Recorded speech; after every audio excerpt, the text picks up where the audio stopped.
6 propiedades vinculadas a Miguel Martínez, ex jefe del Centro de Gobierno, fueron inmovilizadas por orden judicial. El Ministerio Público busca establecer el origen de los fondos que habrían servido para adquirir los inmuebles, valorados en unos 10 millones de quetzales.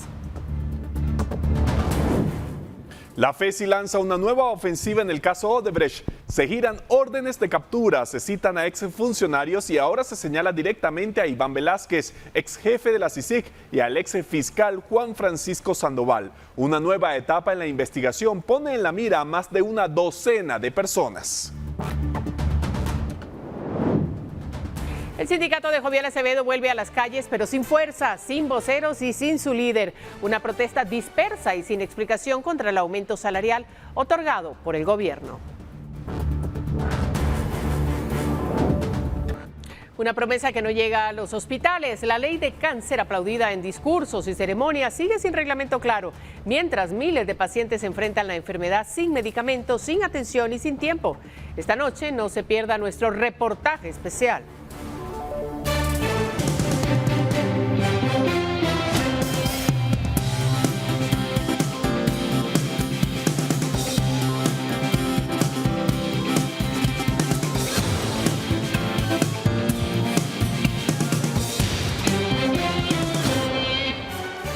Buenas noches, gracias por sintonizar esta hora la emisión estelar de Noticiero Guatevisión. Todo listo, empezando la semana. Alberto, buenas noches. Buenas noches para ti, María Luisa, y para todos en casa. Gracias por su fiel sintonía. Mucha información, así que vamos a arrancar de inmediato. Claro que sí. El sindicato de maestros de Jovial Acevedo nuevamente salió a las calles a manifestar, pero esta vez la convocatoria no fue masiva, a diferencia de la protesta que se registró poco antes de Semana Santa. Este lunes, el STEC partió desde la ruta al Atlántico hacia la gobernación departamental en la zona 1, donde la protesta se dispersó de inmediato. Además, tampoco participó Jovial Acevedo en la marcha. La principal demanda de los docentes era pronunciarse en contra del incremento salarial que recientemente fue anunciado por el gobierno a favor de los maestros, el cual asciende a un 5%. Aunque se intentó hablar con uno de los protestantes, ninguno quiso explicar ante la Cámara. El gobierno también se pronunció por la manifestación del magisterio, asegurando que el incremento salarial se otorgó porque de lo contrario se habría retrasado más debido a que aún no se logran acuerdos en la negociación del pacto colectivo. El presidente y la ministra han sido muy claros, ¿verdad? El aumento responde primero a la dignificación de los docentes, era un punto que no podía esperar. El Ministerio de Educación sigue trabajando en favor de la niñez y adolescencia guatemalteca, están emprendiendo una transformación educativa. Esto, sin embargo, en el marco también de lo que se ha venido realizando ya por muchos meses, que es la mesa de negociación con el Sindicato de Educación. En todo caso, pues dicha manifestación se debe realizar conforme a los parámetros de la ley. Y en Escuintla, hoy maestros también salieron a las calles para manifestar su desacuerdo ante las últimas disposiciones del Ministerio de Educación. Para ello, realizaron una marcha pacífica que concluyó en el área de parqueo de la Gobernación Departamental, donde dieron a conocer sus inconformidades. Entre las ponencias de los maestros hay desacuerdos sobre cómo se otorgó el aumento salarial. Además, solicitan que se retomen las discusiones del pacto colectivo y que se reactive la formación profesional de los docentes en servicio. Exigir que toda negociación se haga dentro del pacto colectivo. Fuera del mismo, absolutamente nada. Continuar con la formación docente en servicio a través del Programa Académico de Desarrollo Profesional Docente PADEP-D, ampliando la formación a nivel de maestría. Es importante aclarar que este es otro programa creado a través de la lucha y la negociación colectiva. A las escuelas no llegue la ideología de género. Y ese ha sido el primer choque que se tuvo en el Ministerio de Educación con la señora ministra de Educación, Anabela Dillerac.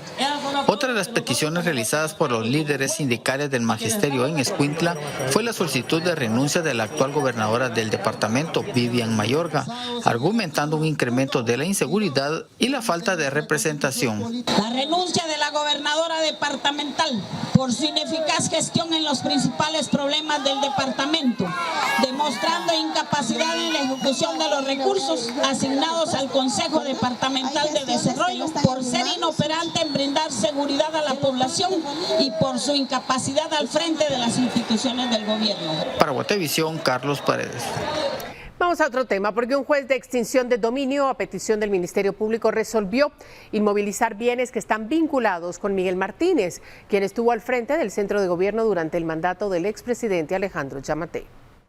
6 propiedades de Miguel Martínez, exfuncionario del gobierno de Alejandro Yamatei, fueron inmovilizadas por orden judicial este lunes. La decisión la tomó el juez de extinción de dominio Delmar González en una audiencia a puerta cerrada que duró más de 2 horas. González resolvió inmovilizar 6 de 8 inmuebles que estarían vinculados al exdirector del centro de gobierno de Yamatei, esto a petición del Ministerio Público por una investigación en curso. Según la información proporcionada, algunos bienes están a nombre de amigos y familiares de Martínez. La investigación buscaría determinar el origen de los recursos económicos para la adquisición de los bienes, entre ellos 2 fincas. 4 de los inmuebles que fueron inmovilizados se encuentran en el departamento de Zacatepeques y 2 más en el departamento de Guatemala. Según se informó, los 2 inmuebles que no fueron inmovilizados obedece a que fueron adquiridos fuera del plazo de la investigación. Registros detallan que los inmuebles fueron adquiridos entre 2020 y 2024. La solicitud de inmovilización obedece a investigaciones que se desarrollan desde hace aproximadamente 2 años.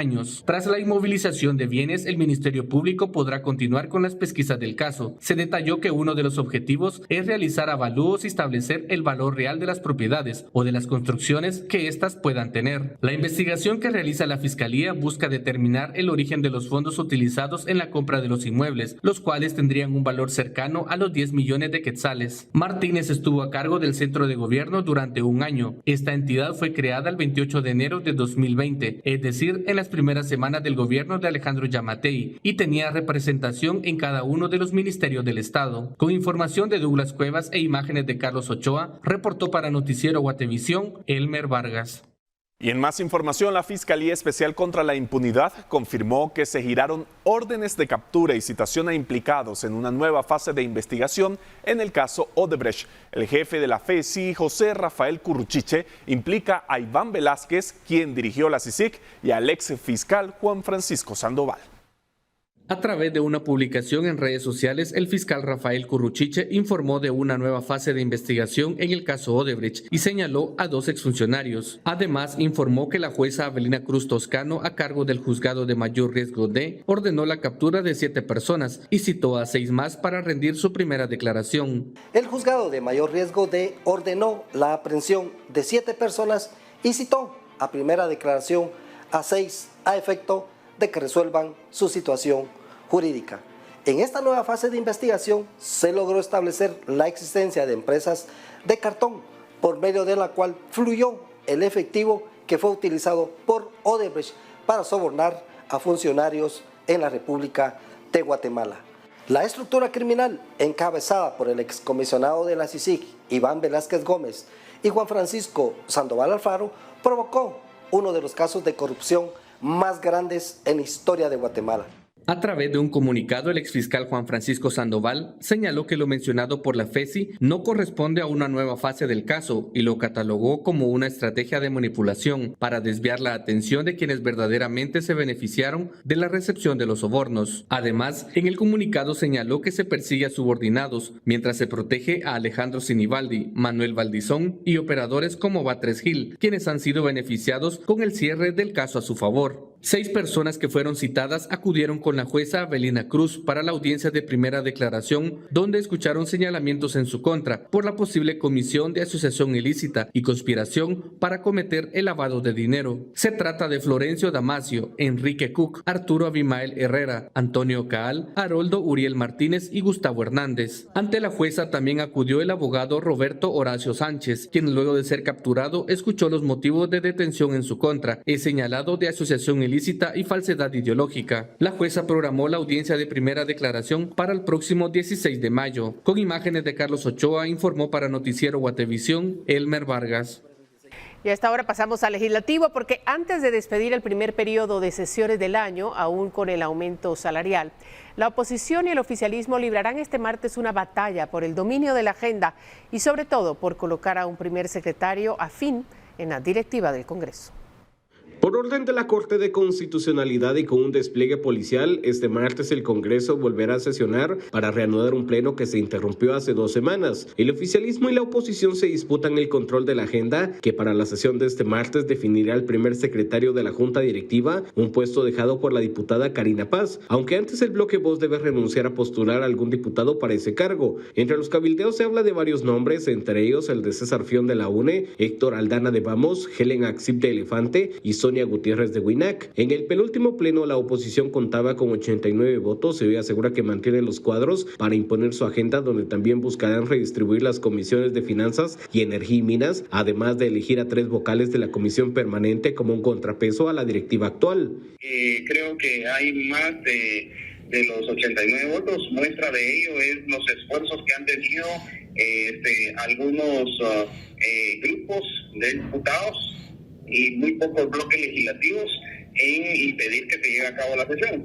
Si tú impides que se lleve a cabo la sesión es porque no tienen los votos, entonces incurrieron en algunas prácticas que pues obligaron a que presentáramos la ley ejecutoria. El oficialismo reconoce también que se ha sumado a los cabildeos para elegir a un primer secretario afín. Hay que cumplir con lo que dice la resolución, a pesar de que cuestionamos su legitimidad, y tratar de continuar con la agenda que se tiene prevista. ¿Algún nombre para primer secretario de Junta Directiva? No, de momento estamos generando consensos con otros bloques. Pero sí para primer secretario. Para la Secretaría, sí, correcto. La Junta Directiva ya solicitó seguridad a la Policía Nacional Civil, sumada al protocolo de la seguridad del propio Congreso para la sesión derivada de los grupos que se concentraron la semana pasada y que impidieron el ingreso de los legisladores. La Corte de Constitucionalidad advirtió al presidente del Congreso, Nery Ramos, que de no acatar la orden de sesionar podría certificarle lo conducente. Con imágenes de Byron Baiza para Noticiero Guatevisión, Henry Montenegro. Y la nueva ministra de Agricultura anunció que realizará cambios en la cartera que dirige. La funcionaria tomó posesión el pasado viernes luego de la renuncia de Maynor Estrada. La nueva ministra de Agricultura, María Fernanda Rivera, explicó que realizará una revisión de los viceministerios y unidades ejecutoras del MAGA para determinar si habrá o no cambios de funcionarios. Según la ministra, hay áreas de mejora dentro de la cartera, como la facilitación de trámites, programas de agricultura familiar y seguridad agropecuaria, como el gusano barrenador. Todavía no sé cuáles ni cuándo. Esto va a obedecer también a una revisión que vamos a hacer de los temas que están hasta el momento y los que necesitamos reforzar, y también de las personas que necesitamos tener en cada uno de los puestos claves. Entonces es cómo esta agricultura familiar se deja de ver como un tema de subsistencia y se ve como empresarialidad familiar, y que no solo es agricultura, porque tienen muchas otras actividades. Entonces esos son temas que son prioritarios.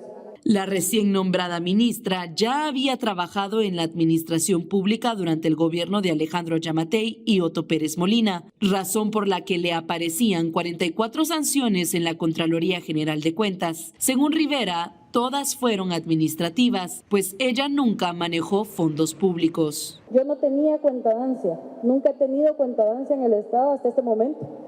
Y honestamente, si me hubieran preguntado si hubiera tenido esa cuentadancia en otro gobierno, no lo hubiera tenido.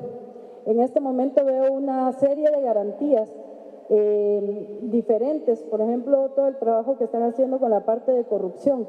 A mí me parece importante y resaltable. No tenía una cuentadancia porque no manejaba fondos. Es muy diferente que en documentos haya errores que uno pueda cometer. Agregó que algunas de las sanciones fueron eliminadas porque eran inconstitucionales. De un aproximado de 700,000 quetzales, que era el monto al que ascendían las sanciones, únicamente tuvo que pagar 245,000 para obtener su finiquito y ejercer el cargo de ministra. Con imágenes de Oscar Vázquez para Noticiero Guatevisión, reportó Leslie Sánchez.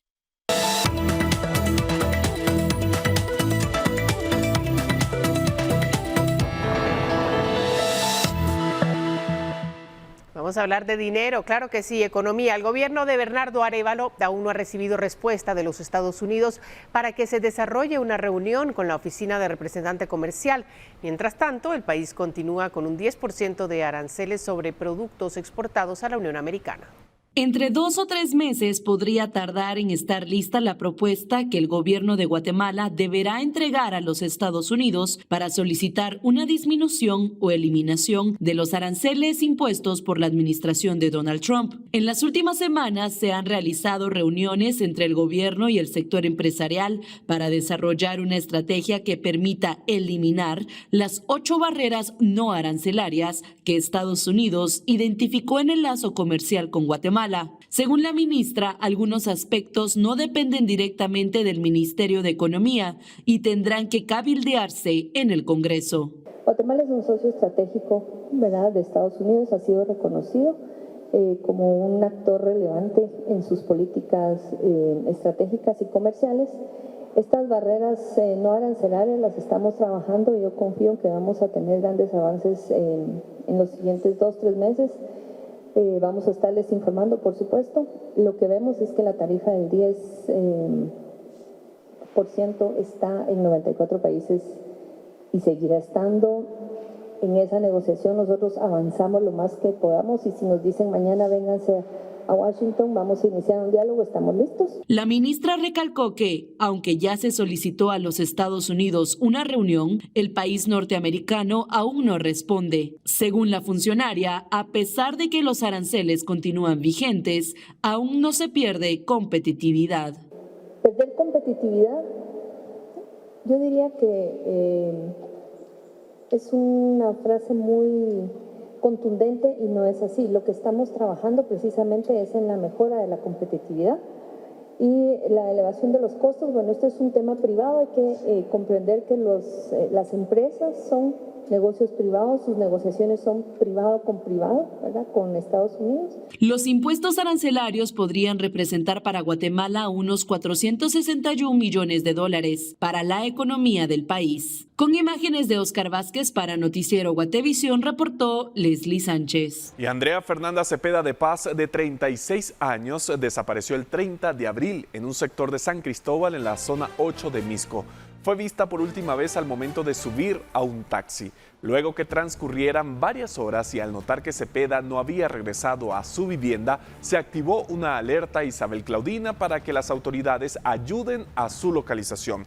Además, durante este 10 de mayo, familiares de Cepeda entregaron flores y separadores en las calles del Boulevard San Cristóbal, en donde pidieron ayuda para encontrarla. Un miembro de su familia comentó al equipo de Guatevisión que, por el momento, no tienen mayor avance en la investigación, por lo que se entregaron rosas este 10 de mayo como medida de presión para saber si hay material audiovisual o satelital que ayude a dar con su paradero.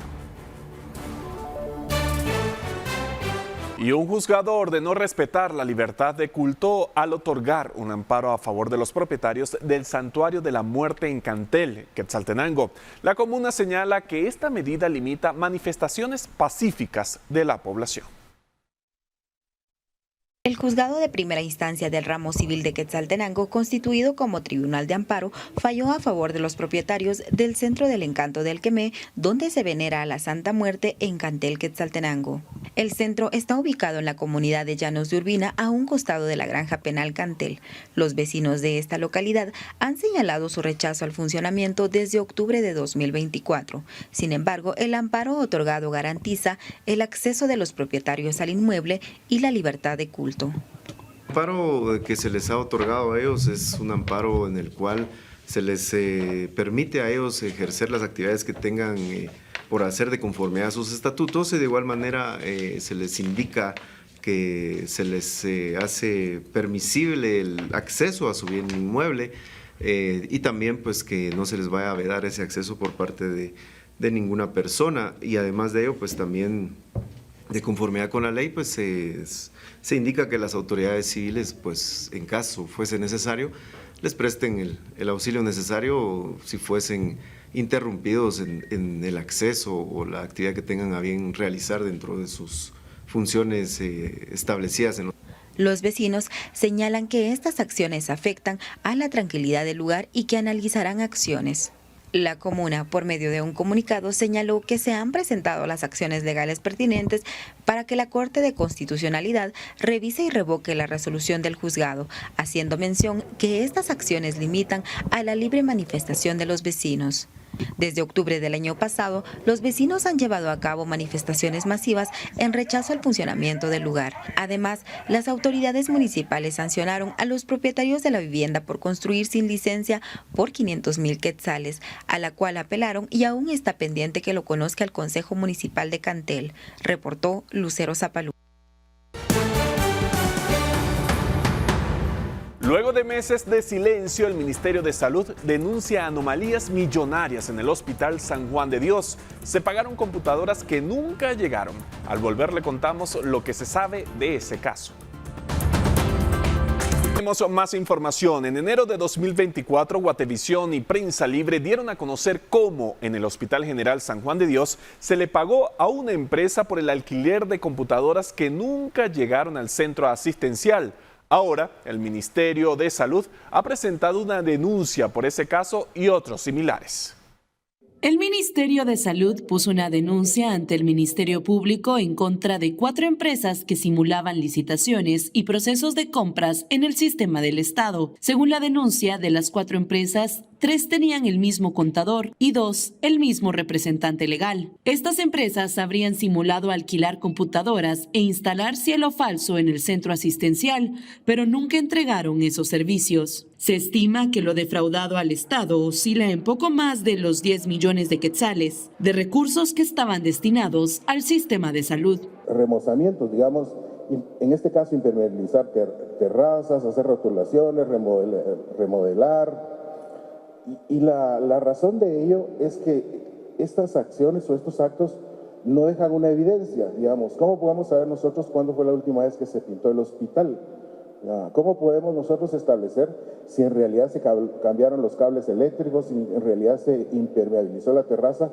Entonces este fue un modelo de corrupción que suma muchos millones de quetzales. La denuncia se estima contra unas 15 personas involucradas. La simulación de compras se realizó entre los años 2021 al 2023, cuando fungía como director del hospital Gerardo Hernández, que ya enfrenta procesos penales por corrupción. Este esquema de corrupción también se detectó en otros hospitales. Sí, en cuanto a patrones, se ha identificado el mismo modus operandi.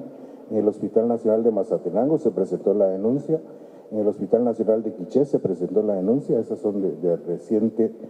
En el mismo Hospital San Juan de Dios, eso decía yo entre el contexto del caso B410, también se presentó la denuncia, se hizo conferencia. En el Hospital Roosevelt también se hizo público. Es decir, sí, este patrón es muy probable que se haya replicado a nivel nacional. Hemos identificado ya en varios hospitales. Las autoridades informaron que se han planteado 269 denuncias por corrupción ante el Ministerio Público. Con imágenes de Oscar Vázquez para Noticiero Guatevisión, reportó Leslie Sánchez. Bueno, y vamos a cambiar el tema porque, aunque a finales de marzo se habilitó nuevamente el paso por el kilómetro 44 de la autopista Palín-Escuintla, la tubería usada en el lugar fue prestada por Caminos y la empresa debía devolverla. ¿Cómo lo hizo? En la siguiente nota se lo explicamos. La tubería que se utilizó para reparar el kilómetro 44 de la autopista Palín-Escuintla fue prestada por la Dirección General de Caminos a la empresa contratada para realizar los trabajos, la cual debió reponerla. Sin embargo, para los diputados persisten dudas, tomando en cuenta que la empresa comenzó los trabajos en octubre y la tubería se instaló desde antes. Cuando hacen préstamo esta tubería, aún no tenían a ninguna empresa adjudicado el tramo. No tenían adjudicado a nadie el tramo aún. Entonces aquí hay dos cosas. Uno, o ya alguien había adjudicado, digamos, sin la parte legal, a alguna empresa para que empezara a hacer todos estos trabajos, y por eso es que hubo una empresa que hizo ahora los trabajos de autopista de Palín-Escuintla. Los diputados también cuestionan que la autopista aún no estaba recepcionada. Mientras tanto, las autoridades de Caminos señalan que por ser un caso de emergencia se prestó la tubería y luego el contratista ordenó su fabricación para reponerla. Esta tubería, por el diámetro que tiene, 3.5 metros de diámetro, no es comercial y se fabrica bajo pedido, ¿verdad? En este caso, había una disponibilidad, se le prestó al contratista para que pues, fuera inmediata la reparación y el contratista la mandó a fabricar, ¿verdad? Hasta el finales de enero, que fue el tiempo en que yo fungí como supervisor, el contratista ya la tenía en un embarque hacia aquí a Guatemala y solo a confirmación de que se haya devuelto a o sea, no está, va a ser una devolución. Ya la tenemos. Ya está discutida. Ya está. Los trabajos en este tramo costaron 59 millones de quetzales. Además, según las autoridades de caminos, sancionarán a la empresa que tiene a su cargo los trabajos en el kilómetro 45 de la referida ruta, ya que la reparación lleva un 73% pese a que se debió entregar desde marzo. En total se deben erogar 29 millones de quetzales por las labores en este kilómetro. Con imágenes de Byron Baiza para Noticiero Guatevisión, Henry Montenegro. Por cierto, la Unidad de Conservación Vial levantó un total de 22 eventos por 110 millones de quetzales para la reparación de puentes en el país. Sin embargo, lo hizo sin un listado de las estructuras en las que deben trabajar los contratistas, lo cual despertó dudas entre los diputados en el Congreso de la República durante una citación. Los parlamentarios alegaron que no existen criterios técnicos, por lo que se sugirió requerir a la Contraloría General de Cuentas una auditoría, ya que se considera poco transparente la medida, pese a las justificaciones dadas por las autoridades de Covial. Deme el listado de puentes que necesitan mantenimiento y dígame qué arreglones son los que necesita cada mantenimiento. Ahí yo puedo dimensionar cuál es la problemática y cuál es la profundidad del trabajo que se necesita de mantenimiento. Ese trabajo no lo hicieron, ustedes lo que hicieron fue, voy a sacar 22 proyectos, uno por cada departamento, y ahí apruebo. ¿Cómo sé yo racionalmente que el monto que ustedes están aprobando para cada departamento es el necesario? ¿Qué diferencia hay entre el monto de Jutiapa y el monto de Quetzaltenango?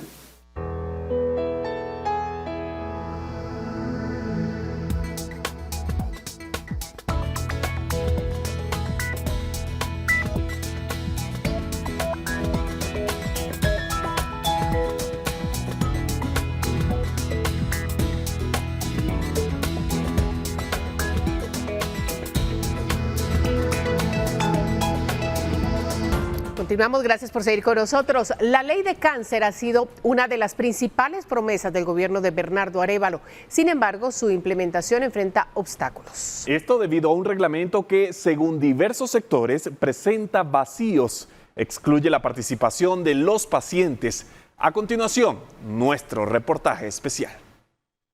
La implementación de la Ley de Atención Integral del Cáncer, aprobada como una promesa urgente del gobierno de Bernardo Arévalo, enfrenta serios cuestionamientos debido a que el reglamento que regula su ejecución lleva 6 meses de atrasos y donde cada día muchos pierden la batalla contra la enfermedad.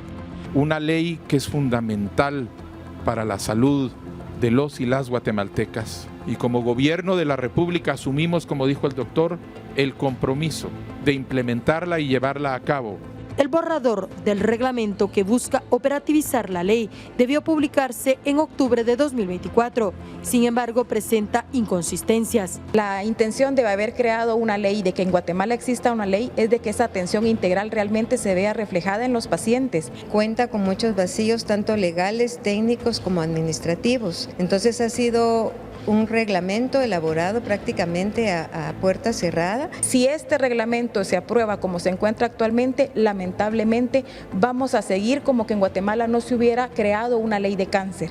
Según ellos, el reglamento elaborado por el Ministerio de Salud se ha construido sin espacios de consulta pública, excluyendo a los actores clave como pacientes, sociedades médicas, universidades y organizaciones de la sociedad civil, dejando un documento con poca claridad para ejecutarse. El cáncer es una de las enfermedades que más vidas cobran en Guatemala.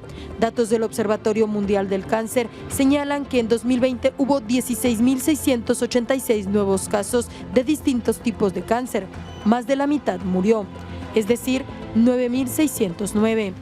El 7 de marzo de 2024, entre celebraciones y discusiones, se aprobó la ley en el Congreso, convirtiendo a Guatemala en el 7º país de Latinoamérica con una legislación de este tipo.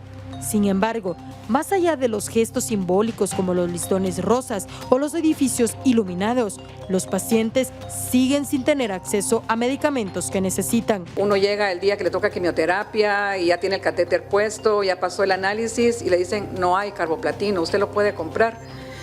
Y es como, ¿pero dónde lo compro?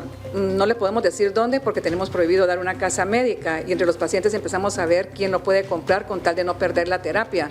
Pero uno de los principales problemas que tenemos es que se ha hecho un monopolio de las radioterapias en el INCAN y la gente que va referida a los hospitales nacionales le dan cita 9 meses después cuando ya ese tratamiento ya no sirve.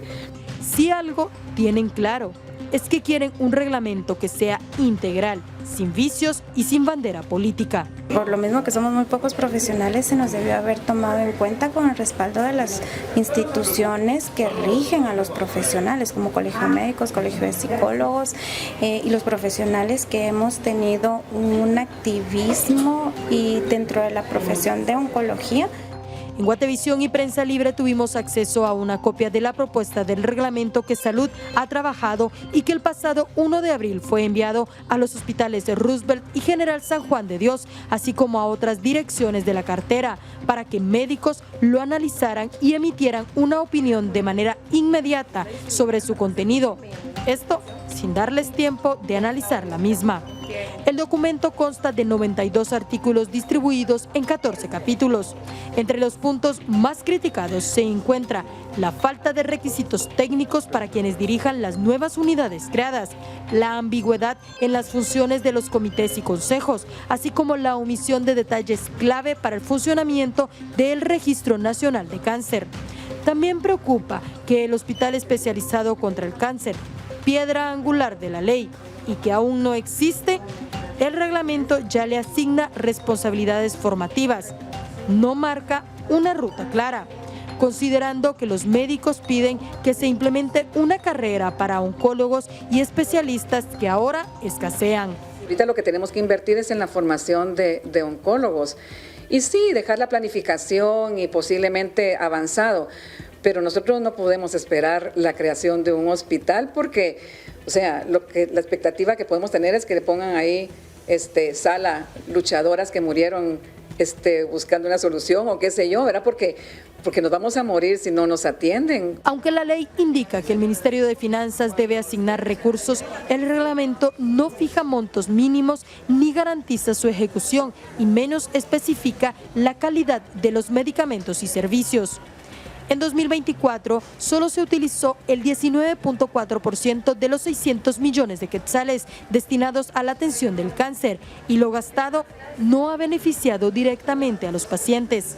Se nos dice que no había tiempo para gastar el dinero, para ejecutarlo, porque se entregó de forma tardía.